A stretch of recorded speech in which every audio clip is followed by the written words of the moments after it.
Et bonsoir à toutes et à tous, bienvenue pour le premier podcast de Total Vélo. Je suis en compagnie d'Antoine et François pour la première de ce podcast.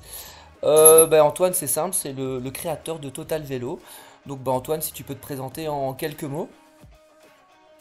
Bonjour, je suis Antoine. Ravi d'être là ce soir pour le premier podcast de Total Vélo. On va passer une petite demi-heure ensemble et ça devrait être plutôt sympa, je l'espère.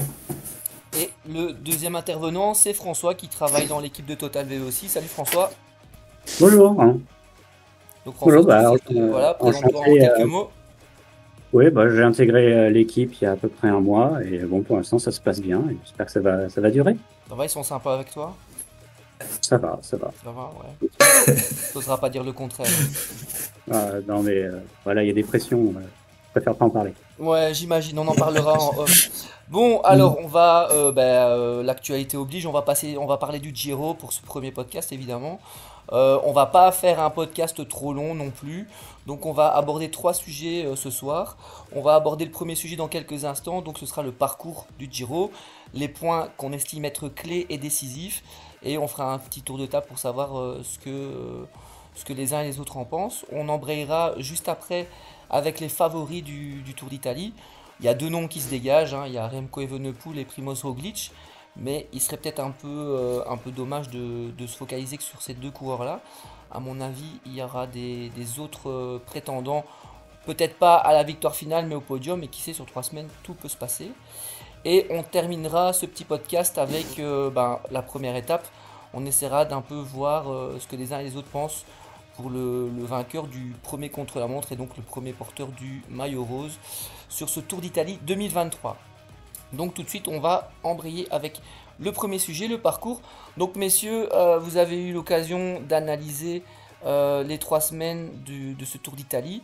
Antoine, j'aimerais bien savoir ce que tu penses du parcours et selon toi, où ça pourra se décider, où ça pourrait être un peu plus calme et où on pourra voir des grandes manœuvres être lancées par des équipes. Je crois que ça va pas être une surprise, mais à mon avis, c'est vraiment la troisième semaine pour le coup qui va être décisive. Puisque sur les deux premières semaines, on va avoir quelques petites étapes de montagne par-ci par-là, etc. Mais pas de gros enchaînements en fait. On va avoir des arrivées brutes au sommet, mais pas de gros enchaînements, pardon. Et vraiment la dernière semaine, elle me paraît même hallucinante par rapport aux capacités des coureurs, etc. Enfin, on est proche de la limite à mon avis. On a quand même trois étapes de haute montagne plus le chrono qui lui aussi est en montée. Enfin, sur 5 jours de course, ça fait 4 arrivées en altitude. C'est quand même assez énorme. Enfin, bien sûr, avec l'étape de Rome, la dernière, qui sera plus un critérium et un défilé d'honneur, mais quand même, la dernière semaine, elle me paraît vraiment ahurissante avec la 19e étape qui est complètement folle. On a 183 bornes avec plus de 5400 mètres de dénivelé. Enfin, je sais pas si on se rend compte, mais c'est quand même assez hallucinant. On va avoir un enchaînement de 5 cols, enfin, on est quasi jamais sur du plat, c'est toujours en prise, et ça arrive à la 19e étape. Donc les mecs vont avoir intérêt de gérer quand même correctement les deux premières semaines et demie, parce qu'à mon avis, c'est vraiment dans les deux dernières étapes que ça va jouer, là, sur la 19e et la 20e, le chrono. Ouais, on a un peu l'impression que les organisateurs ont un peu tout misé sur une sorte de troisième semaine comme un bouquet final très explosif après 2 semaines où ça va un peu batailler, où à mon avis on va avoir des échappés peut-être pouvoir jouer leurs cartes. Je sais pas ce que toi tu en penses François par rapport à ce que Antoine vient de dire. Oui, pour moi, c'est un parcours qui est vraiment typique de ce que proposent les organisateurs du Giro d'habitude, avec une première semaine quand même assez variée, exigeante, avec beaucoup de chronos. Une deuxième semaine très favorable aux baroudeurs et de toute façon, ils ont toujours voulu que ça se joue en troisième semaine. Et effectivement, pour moi, effectivement, la 19e étape, parce que on parle du dénivelé positif, mais c'est aussi d'altitude. Hein, il y a quand même 3 cols à plus de 2000 mètres, Ouais. avec 50 derniers kilomètres, enfin, même plus, derniers kilomètres sans vallée, avec des enchaînements de 4 cols. Tout peut jouer là. Si tu es dans une mauvaise journée ce jour-là, tu peux tout perdre. Ouais, et tu me disais quelque chose de très intéressant, François, avant qu'on commence le podcast. Et c'est vrai que quand on regarde le parcours de quelques étapes, c'est le cas. On voit que les organisateurs ont cette envie de donner quelque part la chance aux échappés quand on voit des étapes. Je prends par exemple la cinquième étape qui mènera les coureurs de Atripalda à Salerne, où il y a un début d'étape plutôt très difficile, où on sent que l'organisateur a vraiment envie de voir les gars batailler, voir des équipes sortir, et après où l'étape est beaucoup plus calme, je dirais, au niveau du parcours, et où les écarts pourraient être faits. Et justement, en vue de cette dernière semaine hallucinante, comme on le disait tout à l'heure, peut-être que ces gars-là, les audacieux, auront peut-être un peu plus de chances d'aller au bout que dans d'autres grands tours, par exemple au Tour de France, où ça devient de plus en plus difficile d'aller au bout. Oui, tout à fait. J'ai même compté un peu les occasions pour les sprinters. Et en comptant large, j'en ai compté 11 potentiels, si le peloton gagne à chaque fois son duel avec l'échappée. Mais en vrai, pour moi, il y en a 4 seulement qui sont vraiment sûrs où les échappés ont quasiment aucune chance. Ça veut dire que sur la plupart des étapes, voilà, il y a un début très difficile, très favorable aux attaquants. Et après, le peloton va devoir vraiment cravacher pour revenir. Effectivement, il y a moyen que quelqu'un prenne le maillot rose et le défende, peut-être même jusqu'à la dernière semaine. Après, avec le contre-la-montre, ce sera peut-être compliqué, mais on sait jamais, ça dépendra des écarts. On est d'accord pour dire que c'est quand même pas un Tour d'Italie qui doit donner le sourire aux sprinteurs, Antoine. De toute façon, quand on regarde, il n'y a pas non plus de top sprinter au départ. Au final, les Philipsen, Jacobsen, Merlier, etc. sont pas là. On a des mecs qui passent un peu partout. On a des Pedersen qui sont très bons dans les bosses, qui sont capables de passer ce genre d'étape un peu difficile, justement, que François disait juste avant. Et puis on a une équipe Trek qui est orpheline en plus de son leader Ciccone. Donc maintenant, est-ce que finalement l'absence de Ciccone va pas changer aussi la donne chez Trek? Et avec un mec comme Pedersen qui passe super bien les bosses et qui a une pointe de vitesse assez hallucinante, on l'a vu sur la dernière Vuelta, moi je pense que le fait que Ciccone soit pas au départ, ça va peut-être bloquer certaines étapes où Trek va vouloir avoir la main mise en fait tout simplement sur l'étape pour favoriser Pedersen, puisque Pedersen va savoir passer là où les Cavendish, Groves, etc. vont avoir beaucoup plus de mal. Pedersen qui d'ailleurs à mon avis peut être un des grands prétendants à la victoire au niveau du classement par points de sprinter. Bah ouais, d'autant plus que on l'a vu aussi sur le dernier Tour de France, hein. Le mec il s'est sprinté, mais au final il a pas hésité à prendre une échappée pour aller gagner aussi. Donc effectivement, si on parle vite fait du maillot cyclamen, moi je vois Pedersen l'emporter et peut-être qu'il ira gagner même une étape en étant échappé et qu'il attendra pas forcément à chaque fois le sprint. On précisera pour nos auditeurs que Pedersen c'est ton chouchou. Ouais, il y avait pas besoin de dire, hein, je pense qu'on l'avait compris. Si vous deviez donner une note sur 10 à ce parcours du Tour d'Italie 2023, qu'est-ce que vous donneriez comme note, Antoine? Bah moi je vais mettre 7. 7 parce qu'on est quand même sur quelque chose d'assez équilibré, comme disait François, on va avoir des étapes intéressantes où les baroudeurs vont pouvoir jouer un peu avec le peloton. Et ça c'est bien pour le spectacle parce que quand ça se joue à quasi rien et que les échappées l'emportent, c'est toujours sympa de voir les attaquants l'emporter. Mais d'un autre côté, je trouve que le fait d'avoir tout concentré comme ça sur la dernière semaine va peut-être bloquer la course entre les leaders sur les 2 premières semaines et peut-être qu'on va s'ennuyer un petit peu. Parce que les grands tours, on le sait bien, hein, ça sert à rien d'avoir le maillot rose à la deuxième étape, hein. Le but c'est de l'avoir vraiment à la dernière. Donc moi j'ai un petit doute là-dessus, de me dire est-ce que les mecs vont pas attendre vraiment le dernier moment pour mettre en route, et donc du coup cette dernière semaine et puis avoir une course un peu plate jusque là quoi. C'est le seul petit défaut que je trouve à ce parcours, et c'est pour ça que je lui mets 7 sur 10. Ok, donc 7 sur 10 pour Antoine. Et toi François, si tu devais donner une note sur 10 à ce parcours, tu donnerais Ouais. une note de combien?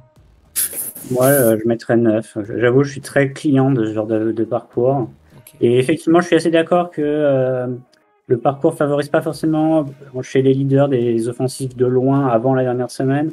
Mais je pense qu'il y a quand même pas mal d'occasions d'avoir des attaques dites, enfin que j'appelle des attaques placées, conventionnelles, des attaques placées, on va dire. C'est-à-dire voilà, une lutte à la régulière avec une grosse ascension à la fin, ce qui donnerait quand même un petit spectacle au moins dans les derniers kilomètres. Ok, et donc on est d'accord, on en avait discuté hors antenne. Pour vous, comme pour moi d'ailleurs, L'étape reine, puisqu'il faut toujours décerner une étape reine sur le Grand Tour, vous le savez, de ce Tour d'Italie, ce serait probablement la 19e étape qui mène les coureurs de Longarone à Trecime di Laveredo, 183 km avec 5 cols au programme. Est-ce qu'on est d'accord avec ça ou pas? Sans aucun doute. Pour moi. Ouais, Antoine. Ouais, largement. Maintenant, Un bémol juste, à condition qu'elle soit pas annulée. Parce que, tu sais, on est en mai, des fois il y a des chutes de neige, on est en trop haute altitude, et ça, ouais, c'est arrivé souvent que ces genres d'étapes soient très au moins juste. réduites. Très très juste. Voilà. Maintenant, moi, ce que j'ai peur, et j'en avais parlé avec François, euh, c'est le genre d'étape qui peut faire peur à beaucoup de monde. Et avec 5 cols, j'ai toujours peur que on soit un peu déçu, que les coureurs décident d'un peu escamoter une grande partie de l'étape. Maintenant, comme me l'avait fait remarquer François, on a quand même le col du Passo Gio qui est tellement difficile que allez, ça me paraît compliqué d'escamoter ce genre de terrain de jeu. Mais bon, comme on dit toujours, hein, c'est les coureurs qui font la course. Donc à ce moment-là, on verra bien ce que ça donnera sur le terrain. Je pense qu'on a fait le tour au niveau du parcours. Qu'est-ce que vous en dites? Est-ce qu'on peut passer à Ouais. notre deuxième sujet? Oui, je Vous pense. avez encore des remarques à faire quant au parcours? Pour moi, c'est bon. Ouais, Antoine? Je pense que tout a été dit. Alors, bah, tout de suite, on va attaquer le deuxième sujet, pardon, les favoris. Donc, c'est vrai que depuis qu'on a la liste des participants plus ou moins complète, il y a deux noms qui se dégagent chez les suiveurs. On a le Belge Remco Evenepoel et on a le Slovène Primoz Roglic. Alors, dans l'équipe Total Vélo, on a un pro Remco, c'est-à-dire moi-même. On a un pro Primoz, c'est-à-dire François. Et on a Antoine qui se dit bah, que finalement il y a d'autres coureurs qui pourraient jouer les troubles fêtes. Et donc Antoine, je vais te donner la parole pour un peu développer ton argumentation sur le sujet. Ouais, tout de suite, quoi. Tu me jettes comme ça dans le grand bain. Je sais que tu Non, aimes mais ça. effectivement, sur ce Giro, ouais, j'ai envie de dire que je vais manger un peu à tous les râteliers quand même, parce que jouer Roglic ou Evenepoel, au final, c'est peut-être un peu facile. Bien que la course n'est pas encore gagnée pour eux, ça c'est clair et net, sur un grand tour, tout peut arriver. Mais pour le coup, moi je vois bien Almeida. Almeida qui a fait un très très beau début de saison. Quand même, faut le remarquer, il fait 6 au Tour d'Algarve, il fait surtout 2 à Tirreno derrière Roglic, et il fait 3 en Catalogne derrière Roglic et Evenepoel.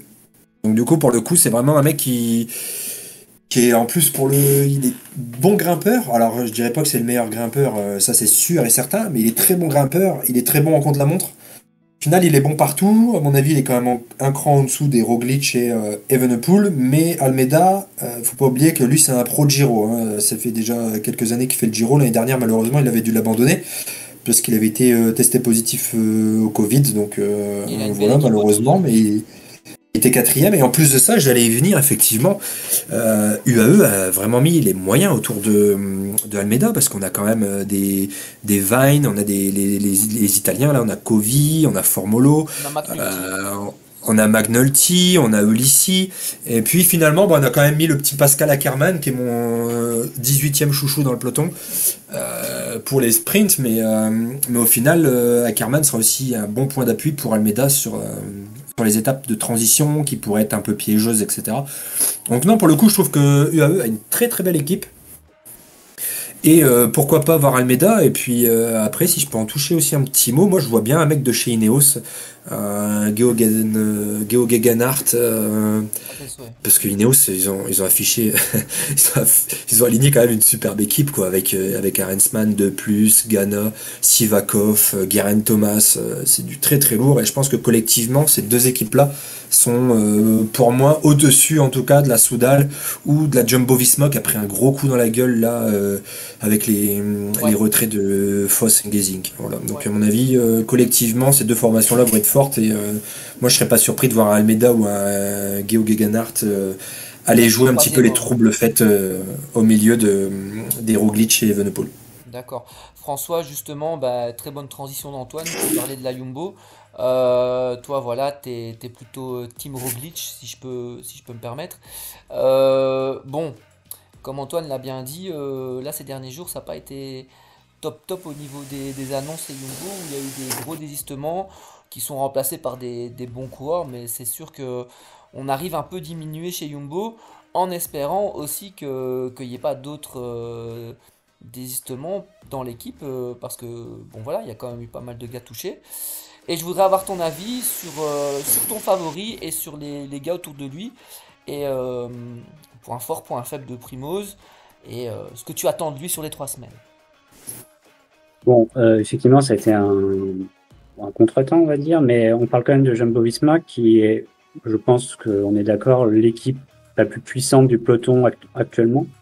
Du coup, même avec 2 mecs en moins, il les remplace par 2 remplaçants quand même, Denis et Van Emden, qui certes sont un petit peu en bout de course, mais qui sont quand même de très très bons coureurs.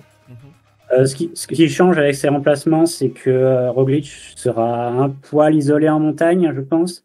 Il sera entouré de Sepkus comme lieutenant, mais il pourra pas forcément imprimer des gros tempos. Comme Bowman, hein, on a vu aussi Oui, qui mais restera Bowman, avec lui très longtemps. oui, bien sûr. Mais en fait, voilà, bon, disons que ça reste très bien. Je pense que il sera pas isolé comme il l'avait été en 2019 quand Carapace l'avait un peu battu. Mais malgré tout, c'est pas une équipe suffisamment puissante, je pense, pour faire exploser tout le monde en montagne. Du coup, je pense que Roglic va calquer sa course un peu sur les grosses équipes, hein, Ineos et Soudal, je pense.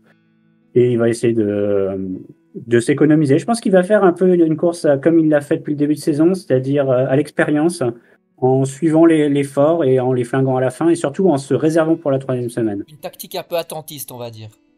Oui, je pense, mais je pense que c'est la seule manière dont il peut jouer, je crois. Après, bon, on me dit pro Roglic, c'est plus un choix de cœur, hein, à vrai dire. Pour moi, le vrai favori, c'est Evenepoel. Cela dit, Roglic a quand même battu en Catalogne. Il a des arguments. Je dis pas qu'il va gagner, mais je pense qu'il a de bonnes chances. Ok, alors moi, bon, ben voilà, vous savez bien, Remco il est belge, donc je suis team Remco évidemment. Un peu nationaliste sur les bords quand on parle de vélo. Alors, merci pour la transition. Quand tu parles de la Catalogne, effectivement, notre ami Primoz a battu Evenepoel. Bon, de pas grand-chose, mais effectivement, ils étaient vraiment tous les deux d'un niveau plutôt similaire. Ceci dit, je pense qu'Evenepoel n'était pas encore à 100%, là où à mon avis Roglic n'était pas loin de l'être. Donc je pense que sur les 3 semaines ici au Tour d'Italie, sans incident et avec une équipe qui est quand même très solide autour de lui, je pense que ce sera très très dur pour la concurrence d'aller battre tout simplement Evenepoel au terme des 3 semaines du Tour d'Italie. Je ne sais pas si vous avez regardé les Ardennaises, mais on a un Ilan Van Wilder très fort. On a un Louis Vervac qui m'a épaté personnellement, que j'ai pas vu à un tel niveau depuis un petit bout de temps. On a des gars comme Hirt et Seri qui en montagne seront très très intéressants. Et puis bah, Evenepoel, hein, on l'a tous vu à Liège. Ça a été, voilà, malheureusement on n'a pas eu le duel tant attendu avec Pogacar. Mais ceci dit, on a eu un Evenepoel qui attaquait là où il voulait, quand il voulait. On a eu Pidcock qui a bien tenté de contrer ses plans, mais ça n'a pas été possible. Donc pour moi, j'espère évidemment avoir un beau duel. Parce que le vélo, ce sont des duels épiques, c'est ça qui marque l'histoire du vélo. Mais je pense que sur les 3 semaines, surtout vu le coup qu'a encaissé la Jumbo, je pense qu'il sera très très dur d'aller battre Evenepoel. Maintenant, je voulais vous lancer sur un dernier petit sujet par rapport à ce sujet-ci. C'est le dernier Tour d'Italie de Thibaut Pinot, vous le savez. Et je voulais avoir votre Ah, avis. tu me fais plaisir. Ah bah bien sûr, mais... Et je voulais avoir votre avis sur Thibaut, sur quoi attendre de lui sur le Tour d'Italie. Voilà, il est quand même leader de l'équipe. Donc c'est un beau privilège qu'on lui laisse dans l'équipe. On lui donne le numéro 1 de l'équipe, donc ça c'est cool. Mais est-ce qu'on va plutôt avoir un Pinot qui va jouer des coups d'éclat sur des étapes, ou vous pensez que dans son idée, il a quand même envie de jouer, je dirais pas un podium final, mais un top 5, un top 10 où ça l'intéressera pas et il va plutôt se muer en chasseur d'étapes. J'aimerais bien avoir ton avis, Antoine. Eh ben, Pinot l'a clairement indiqué, hein, il va jouer le général, il veut courir avec les leaders, donc il devrait être présent le plus longtemps possible avec eux en montagne. Mais son objectif, c'est bien sûr de gagner une étape. Et en fait, il l'a clairement expliqué. À chaque fois que Pinot, en tout cas la plupart du temps que Pinot a gagné des belles étapes, ben en fait, il les a gagnées un peu à la pédale. Quand on voit sa victoire là au Tourmalet, etc., c'est à la pédale, c'est avec les leaders, c'est avec les meilleurs. Et l'année dernière, ben, il avait voulu jouer les étapes en prenant les échappées, et finalement ça lui avait pas réussi à Pinot. Donc du coup, il se dit, ben moi je vais jouer le général, et puis si l'opportunité se présente, et ben on essaiera d'aller chercher une étape. Et je pense que c'est la meilleure des manières pour Pinot de parvenir à ça, parce que ça lui laissera sûrement plus d'opportunités de gagner, parce que bah, si on veut gagner en échappée, il faut déjà être présent devant, et c'est pas forcément facile de prendre une échappée. Après, il faut qu'elle aille au bout. Ça, c'est encore une autre donnée que l'échappée ne contrôle pas forcément. Si le peloton a décidé de pas laisser partir, bah c'est terminé, t'as grillé ta cartouche. Alors que le fait de rester dans le peloton, bah au final, Pinot va se laisser un petit peu traîner, j'ai envie de dire, hein, sans que ce soit péjoratif. Mais on le sait, il a une bonne pointe de vitesse, il est quand même explosif. Donc sur une arrivée au sommet en petit comité, il pourrait très bien aller chercher une victoire d'étape. Et je pense que du coup, c'est très bien vu de sa part d'espérer quand même de jouer le général. Parce qu'un top 5 et puis une victoire d'étape pour un dernier Giro, ça a de la gueule quand même. D'autant plus que je trouve que, on en discutait tout à l'heure, le tracé lui convient parce que les 2 premières semaines, il devrait pouvoir les passer sans encombre, en tout cas sur papier. Et Pinot, c'est quand même quelqu'un qui peut bien gérer une 3e semaine. On l'a quand même vu briller dans des tours, aller chercher des étapes en 3e semaine. Donc c'est quelqu'un qui, quand il n'est pas touché par les pépins physiques évidemment, peut briller en 3e semaine. Donc je pense qu'en plus, le tracé lui convient. Bémol contre la montre, malgré qu'il se soit bien amélioré ces dernières années, faudra voir comment il arrive à gérer ça, parce qu'on a quand même un premier contre la montre de 20 km, un deuxième de 30, le troisième en montagne qui devrait plus lui correspondre. Mais faudra voir comment il va gérer ça. Mais moi je suis vraiment ambitieux pour Pinot, en tout cas au niveau du général. Je sais pas si François tu partages notre avis quant à Pinot. Si Pinot est en forme en 3e semaine, il peut faire podium. Je pense que il va perdre beaucoup de temps. Toi, tu y vas à fond, quoi. Je vais expliquer. Je pense que Pinot va perdre beaucoup de temps en début de Giro parce que tous les autres favoris ont un peu le même profil de rouleur-grimpeur. Donc Pinot va être derrière.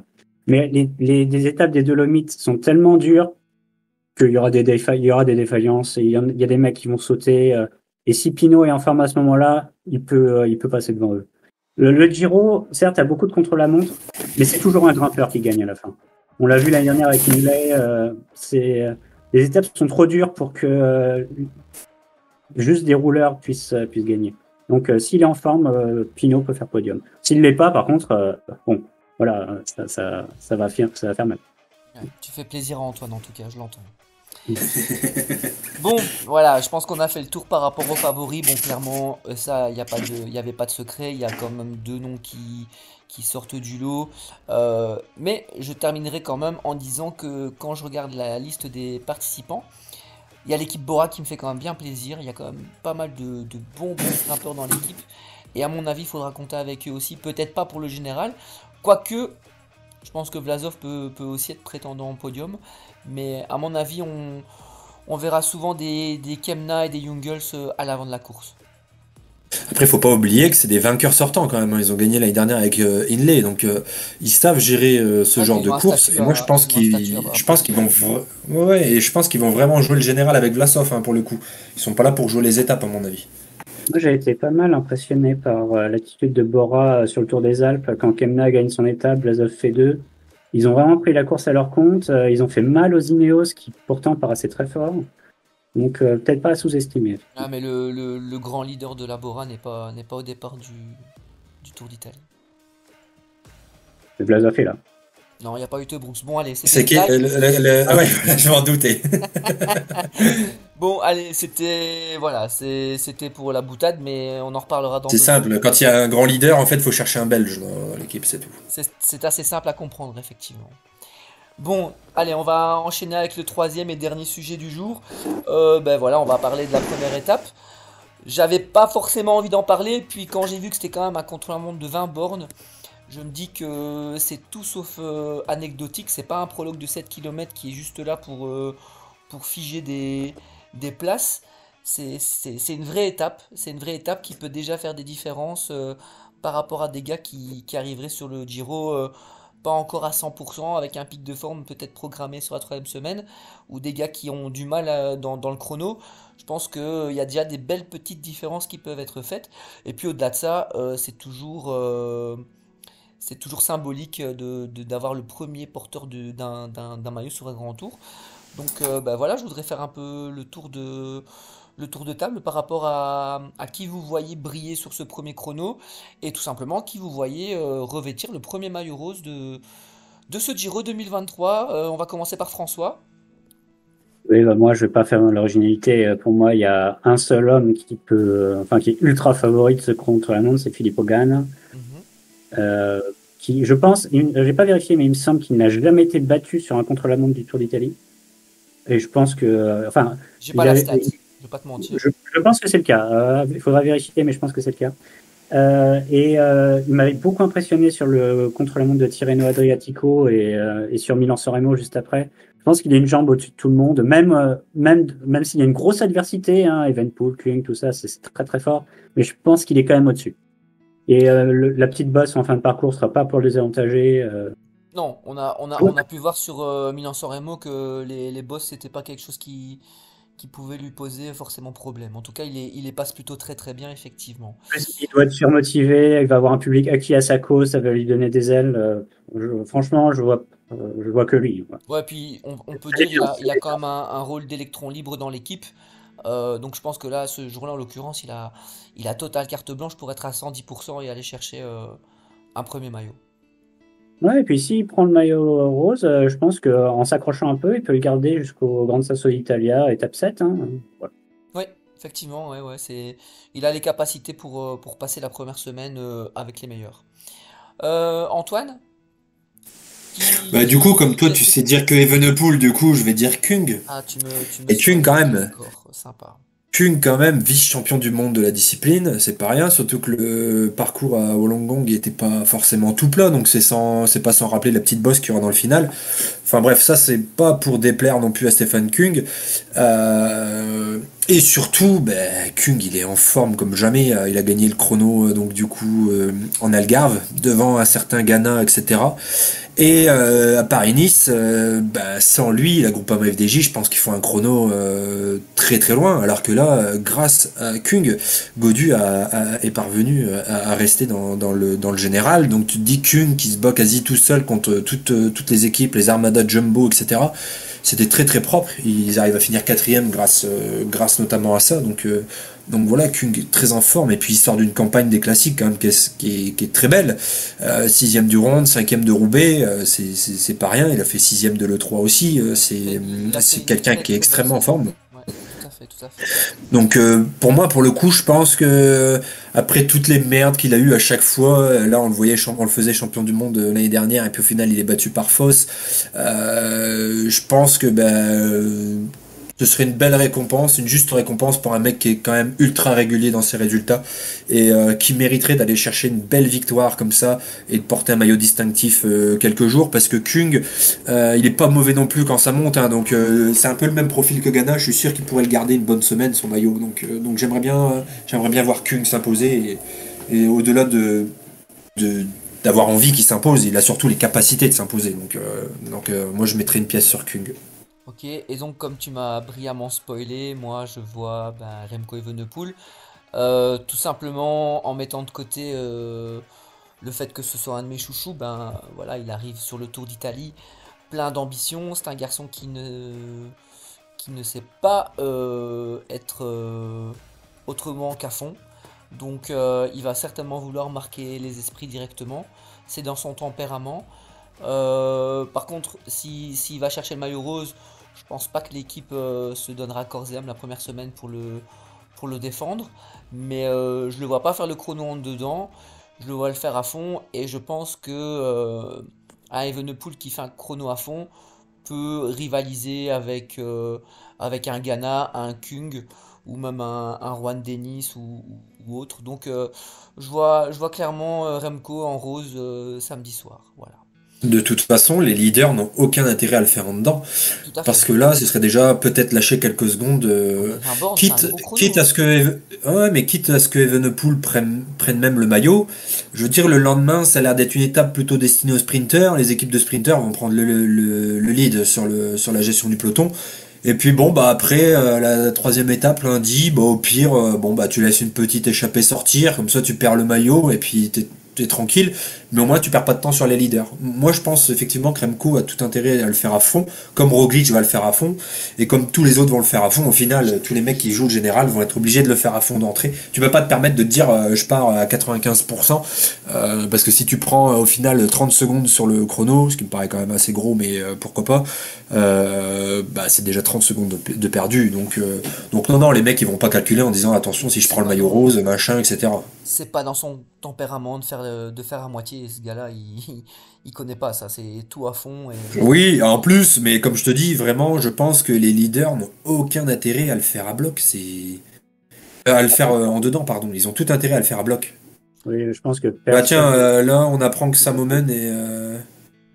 Qu'est-ce qui se passe? Attends. Mais oui, en attendant Antoine, moi je pense que personne va le faire en dedans, hein. Non, je Et, crois pas non plus. problème Si ça avait été un d'ouverture. chrono. Après, toujours à voir avec les conditions météo.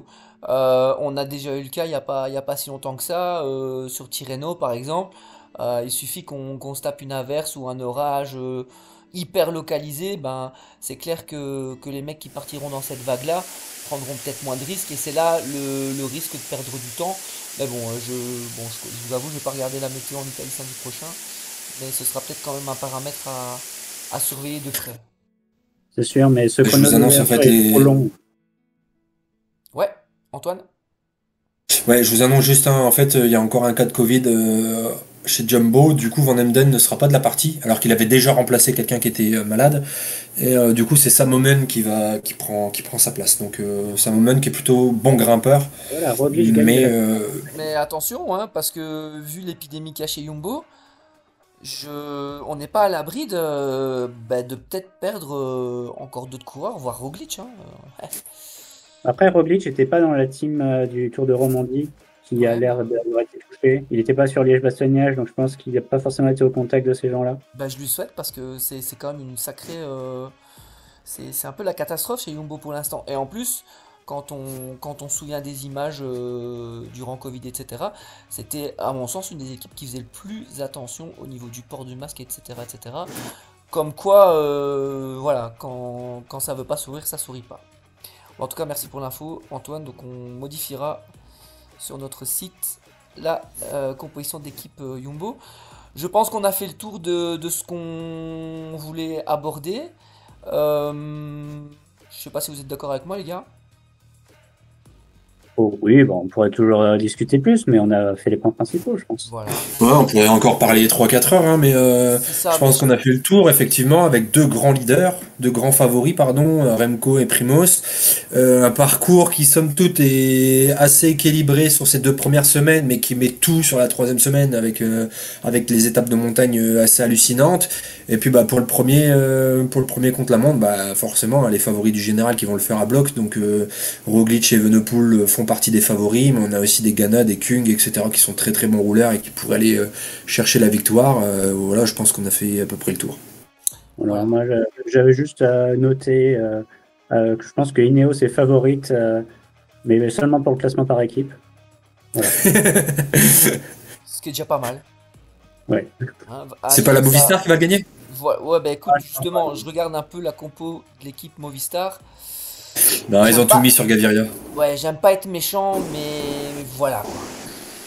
Voilà, voilà. Ah, Gaviria a de fortes chances, hein, quand même. Ouais, voilà. Après, on a les ambitions qu'on veut bien se donner. Je trouve que ça manque un peu d'ambition. Maintenant, est-ce qu'ils avaient les moyens de faire mieux? Je n'en suis pas sûr. Donc voilà. Et alors, pour information, on avait cité aussi sur le site en tant que favori au général.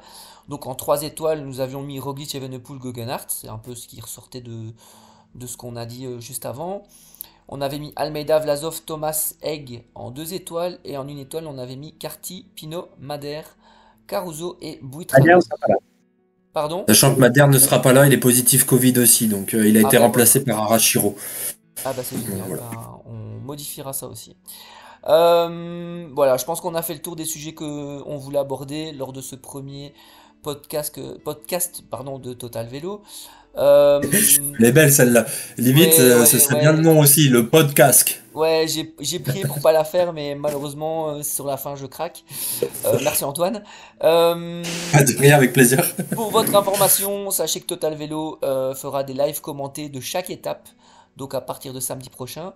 Donc n'hésitez pas à nous suivre. On est présent sur Ah ouais, on a mis un YouTube. gros dispositif, hein. On a Gros mis un très très dispositif gros là, donc dispositif. du 6 au 28 mai, on fera des directs commentés tous les jours, sauf les journées de repos, parce que du coup, on n'aura pas forcément grand-chose à dire. Mais Bah, on se en tout cas, toutes reposera. les étapes seront en intégralité sur Total Vélo. Et bien sûr, on vous attend nombreux parce qu'on a hâte de discuter aussi avec vous pendant le direct. Voilà, n'hésitez pas. Et donc Total Vélo est présent sur les réseaux sociaux, sur Facebook, sur Instagram, sur Twitter, sur YouTube. Et donc le site totalvélo.com. Donc n'hésitez pas à venir nous suivre. Vous êtes déjà nombreux, mais vous pourriez encore l'être un peu plus. Voilà, donc un grand merci à tous. Merci Antoine, merci François. Ah, merci Et à puis je toi. vous donne Merci à toi. rendez-vous pour la prochaine. On fixera une date très rapidement et on vous communiquera la date sur le site le plus vite possible. Un grand merci. N'hésitez pas à nous donner vos impressions par rapport à ce podcast. Je vais y arriver. Je vous remercie. Je vous souhaite une bonne fin de soirée et à bientôt.